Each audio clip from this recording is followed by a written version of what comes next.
Este audio está hospedado en iVoox.com y es propiedad de su autor. Descarga gratis los mejores audiolibros, monólogos, conferencias, cursos de idiomas y mucho más en iVoox.com.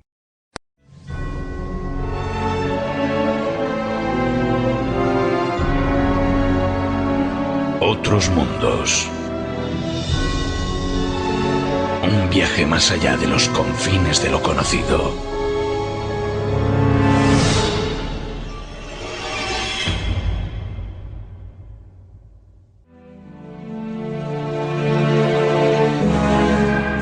El más allá.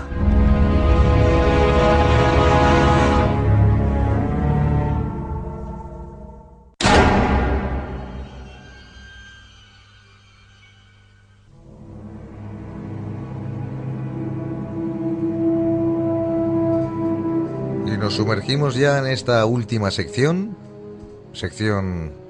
tétrica, tenebrosa, es el más allá, y vamos a conocer algo que nos concierne, porque se encuentra ubicado en nuestra tierra, en nuestra región. Vamos a conocer el caso de la Casa Encantada de los Nietos.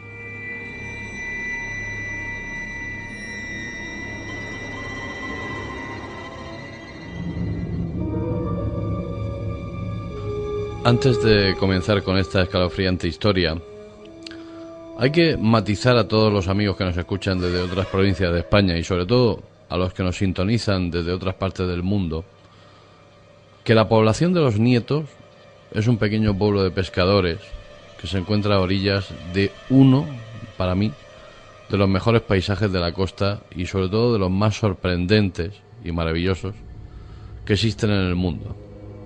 Único, además. Nos referimos al Mar Menor. Este lugar, este entorno en el que se unen algunas inquietantes y tradicionales leyendas que circulan entre los vecinos más antiguos del lugar. Desde el desvencijado embarcadero del pequeño puerto de pescadores se puede contemplar en toda su extensión la isla de la Perdiguera, un trozo de tierra de origen volcánico sobre el que pesa la leyenda de una joven que se suicidó tirándose contra sus rocas.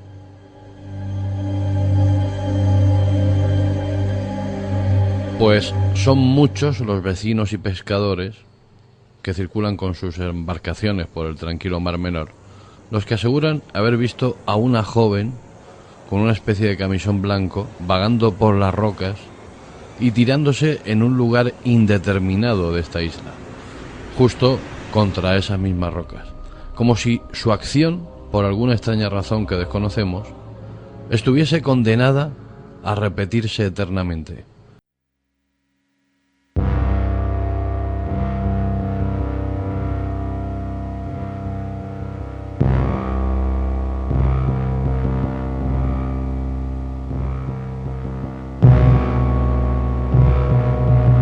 Leyendas y algunas tradiciones de algunos vecinos. Hay la creencia generalizada entre algunos de ellos que bajo su lecho marino se esconde una base extraterrestre, porque además se han producido cantidad de avistamientos de luces extrañas en la zona y siempre acaban sumergiéndose en el mar. Los testigos, al ser pescadores, afirman que la profundidad del Mar Menor apenas alcanza en las zonas más profundas los 3 metros, lo que convierte a este trozo, a este pedazo de agua, en una auténtica piscina natural. Sin embargo, estos mismos pescadores son los que dicen y aclaran de forma tajante que ellos creen que la base extraterrestre no está sumergida en ese mar, sino que está bajo tierra, debajo del lecho marino. Evidentemente, los detalles técnicos de cómo sería posible esto, ingredientes y con toda esta zona misteriosa, una vez aclarado todo esto, entramos a contarles a ustedes la historia que nos ocupa esta noche. Una historia, como su propio nombre indica, de una casa que para todos los que viven en el pueblo y conocen su misteriosa historia, que son pocos, es sin duda un lugar encantado. La vivienda en cuestión se encuentra ubicada muy cerca de una zona de escombreras que se utilizaba antiguamente destinada a la minería, y está a la entrada del pueblo. No voy a dar muchos más datos. Era de una familia de pescadores muy conocida por los más viejos del lugar. La construcción es la típica casa de pescadores de adobe y ladrillo, construida en los años 40, probablemente con las propias manos del cabeza de familia. Según las crónicas de los ancianos del lugar, hablan de un tal Juan Martínez.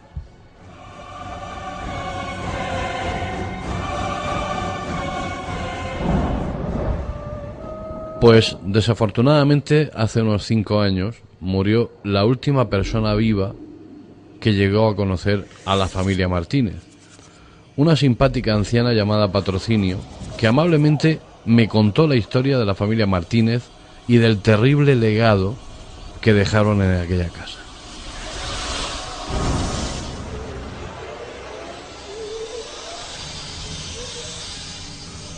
A Patrocinio la pude entrevistar un año antes de su muerte, cuando de forma casual, al pasar cerca de aquella casa, un familiar que me acompañaba, concretamente mi cuñado, en el coche, justo en la entrada del pueblo de los Nietos, me señaló y me dijo: mira, Paco, aquella casa. En aquel lugar pasaron sucesos realmente inexplicables. Y muchos dicen en el pueblo que está embrujada. La casa no me impuso mucho respeto, porque aparentemente su aspecto es bueno, tiene una conservación bastante buena. Sin embargo, automáticamente me hizo girar la vista y yo pensé que sería cuestión de investigar aquello.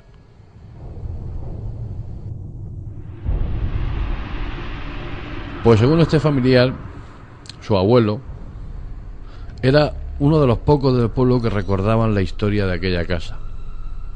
Una historia que me pareció interesante poderla rescatar para este programa.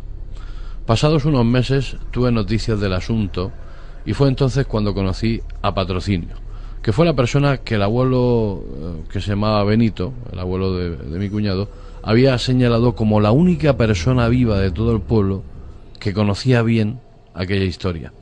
Así pues me dirigí a casa de Patro, que es como le gustaba que le llamaran, y como también quería que yo la llamara, y comenzó a contarme que la primera familia que se instaló allí fue la familia Martínez, integrada por Juan y Josefa, que tenían por entonces 3 niños entre los 5 años del menor y los 8 años del mayor.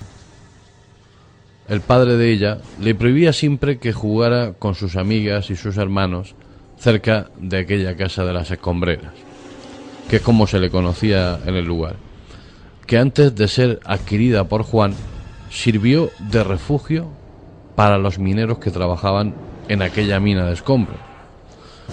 Algo muy significativo.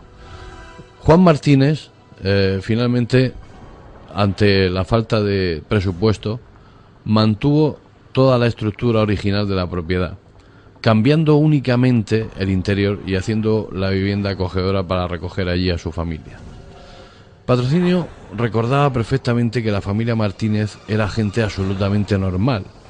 Eran amables, trabajadores, y nada hacía presagiar los sucesos tan terribles que un día ocurrieron en aquellas 4 paredes.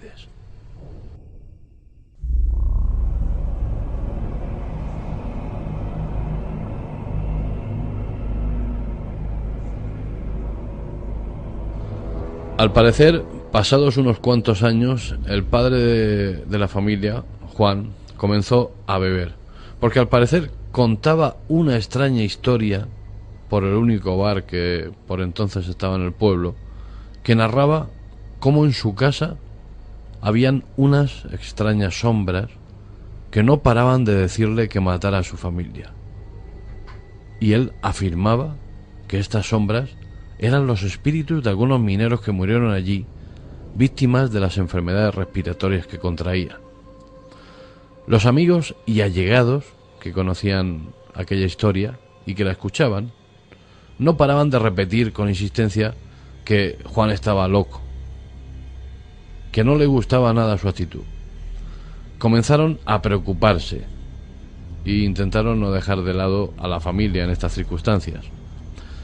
Pero, a pesar de estar muy encima de la familia, durante las Navidades de 1945, Juan salió después de la misa de gallo a tomar unas copas con algunos conocidos del pueblo, los que afirmaron con posterioridad, según las crónicas de la época, que Juan estaba bastante animado, y nada hizo presagiar que su mente estaba pensando en hacer algo realmente terrible. Todos pensaban que Juan pues estaba bien con ellos, tomándose esas copas, y que nada podía hacerles ni siquiera imaginar lo que les vamos a contar a continuación. A las 5 de la madrugada, Juan entra torpemente por la puerta de su casa. Coge un enorme cuchillo afilado y largo que utilizaba para cortar el fuerte hilo de los cepos de pesca, y uno por uno va asesinando a sus hijos, dejando en último lugar a su mujer.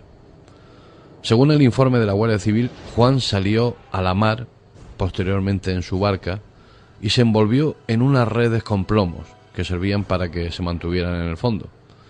Y de esta forma se tiró en el centro del Mar Menor, que pese a sus apenas 3 metros de profundidad, fue profundidad suficiente como para que Juan muriera ahogado.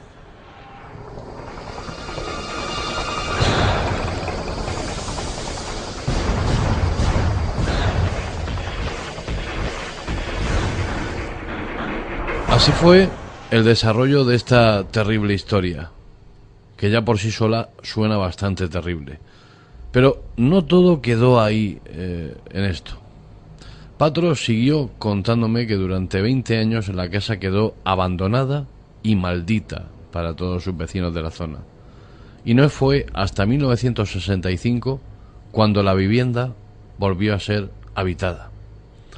Al morir los inquilinos, el albacea de la vivienda era una vecina que lindaba con el terreno de la familia Martínez, que ante la imposibilidad de encontrar a los familiares para reclamarle aquella propiedad, fue la que se encargó, con el alcalde pedáneo por entonces del pueblo, de transferir las escrituras con el único pago que se gestionó de los gastos que dimanaron del acta notarial. La puso evidentemente a su nombre. Pero esto es un detalle, porque precisamente esta vecina, ante la constante afluencia de turistas por la zona, situó un cartel de venta de la vivienda con la esperanza de que alguien que no fuera del pueblo y no conociera la historia se la quedara, la casa. Y así fue como en el verano de 1965 se realizó la gestión de compraventa de la vivienda a una familia alemana.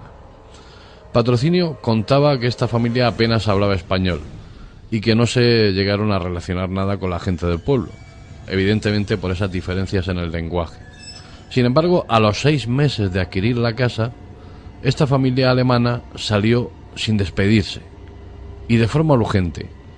Habían salido de allí con lo puesto y solo habían dejado un sobre con las escrituras de la vivienda y con las llaves de la misma. Este sobre lo dejaron en el buzón de la vecina que les vendió la casa. El alcalde pedáneo y el notario de la zona, que estaban bastante sorprendidos con el caso, porque al parecer esta familia estaba muy ilusionada con la compra de la casa, procedieron a levantar acta de la situación de abandono repentino que había sufrido esta vivienda. Y utilizaron los medios que estaban a su disposición para ponerse en contacto con esta familia que al parecer había regresado a Alemania, a la ciudad de Düsseldorf.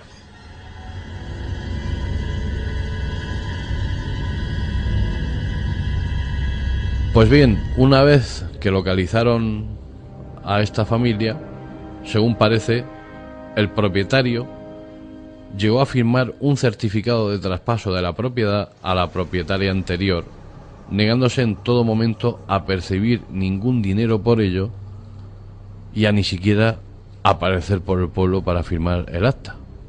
Lo hizo directamente en Alemania y la mandó por correo firmada a España.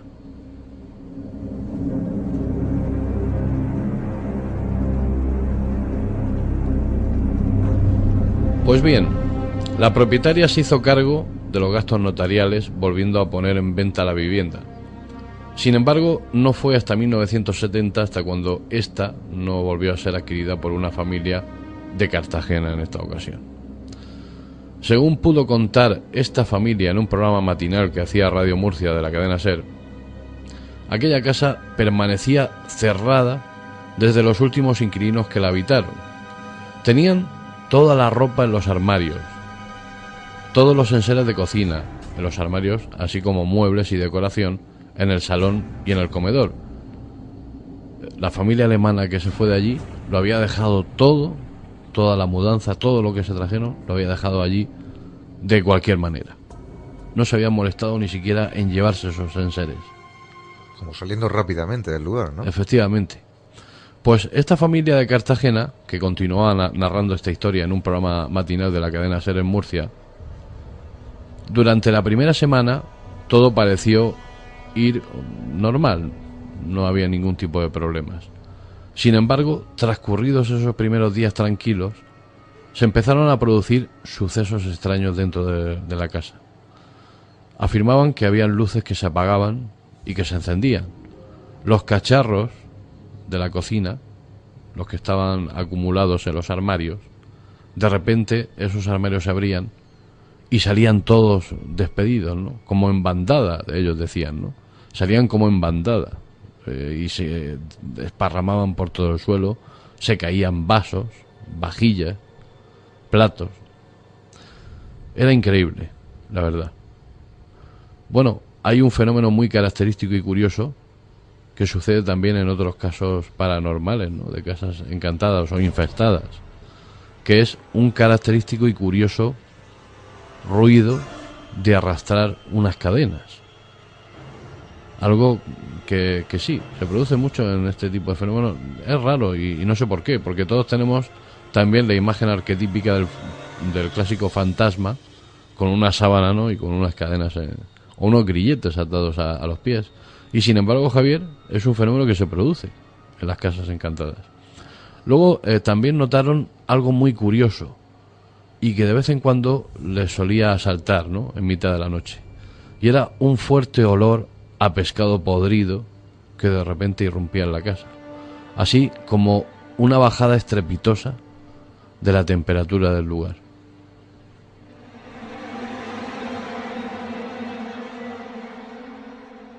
Pues como es evidente, todos estos hechos que acumulados se fueron sucediendo en el transcurso de las semanas hicieron que la familia dejara definitivamente huérfana de propietario hasta la actualidad pues esta casa. Curiosamente, Javier, nadie ha intentado ocupar la vivienda desde aquel lejano año de 1975.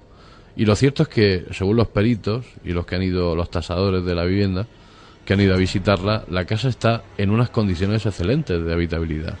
De hecho, su cercanía a esa loma donde están las escombreras la hace tener una temperatura privilegiada, una temperatura media todo el año de unos 22 grados dentro de la casa.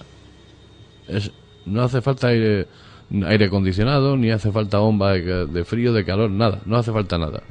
Es una casa estupendamente y con unos muros bastante gruesos, ¿no? Que la hace todavía más aislada, ¿no? del frío y del calor. El dato que se ha aportado de ese olor a pescado podrido, sí.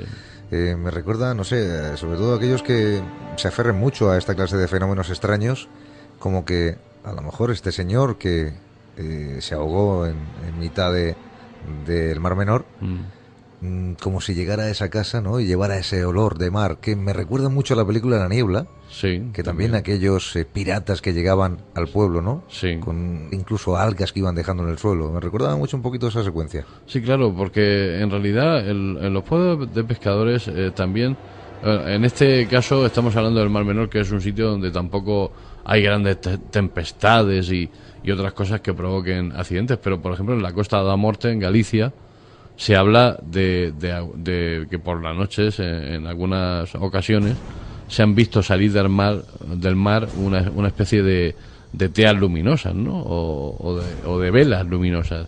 Como los fallecidos en esa costa, de vez en cuando traspasan el umbral de la muerte y vuelven a tierra, ¿no? Vuelven a casa. Incluso se han visto entre la niebla algunas luces de algunos barcos que nunca regresaron, que de repente aparecen en el horizonte y luego es un espejismo, es nada. Y esto es interesante, ¿no? Porque sería para hacer otro programa respecto de esto, sobre esos fantasmas, ¿no? Que salen de ese mar, que algunas veces se cobra tantas víctimas.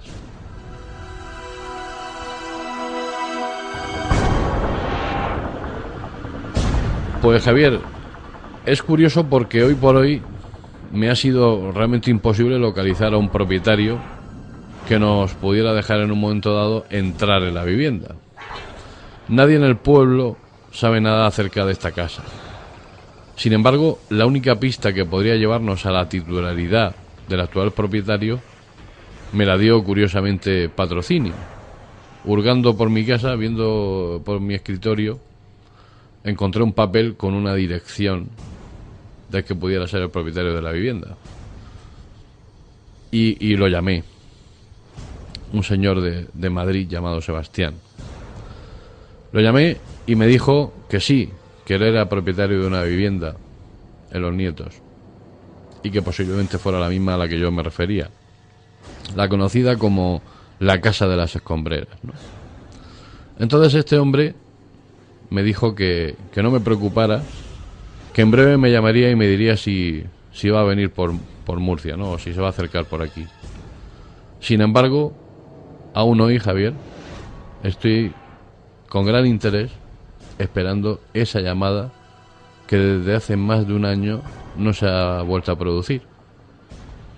Este señor, Sebastián de Madrid, de momento no ha tenido a bien atender la llamada de otros mundos.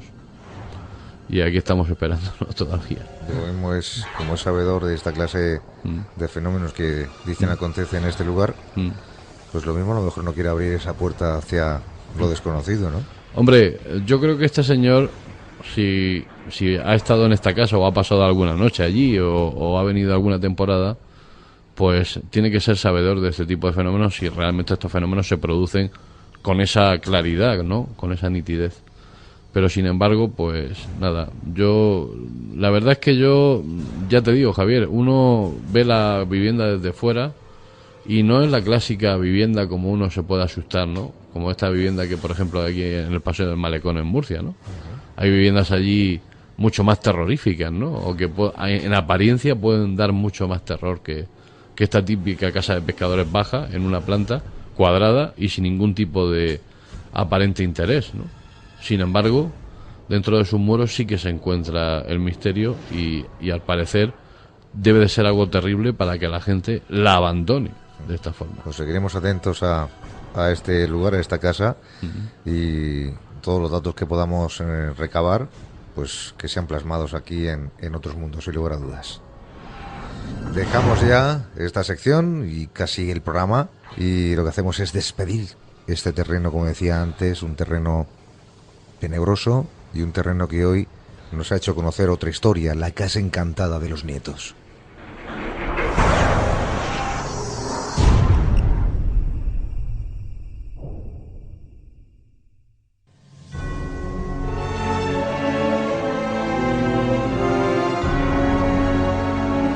Otros mundos.